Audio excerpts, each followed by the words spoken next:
कोल्हापुरात मदतीचा महापूर, माणुसकीची पुन्हा एकदा झलक। राधानगरी येथील रहिवासी असलेला श्री टिपुगडे याच्या मेंदूमध्ये ताप मुरल्याने हा मुलगा सध्या कोम्यामध्ये आहे। डॉक्टरांनी याच्या उपचाराकरिता साधारणतः 8 ते 9 लाख रुपये खर्च सांगितला होता।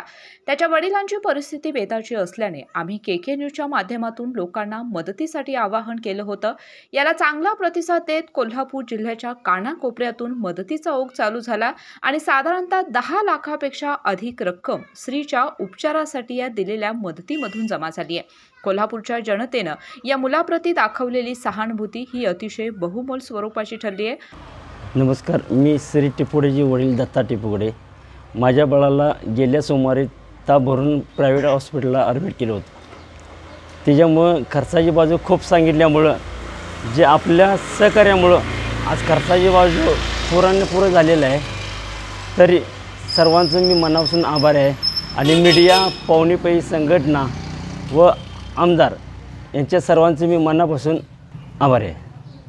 आमच्या विनंतीला मान देऊन कोल्हापूर तसेच राधानगरी परिसरातील जनतेनं श्रीच्या उपचारासाठी खर्चाची तजवीज केली, याबद्दल आपणा सर्वांचं खूप खूप आभार।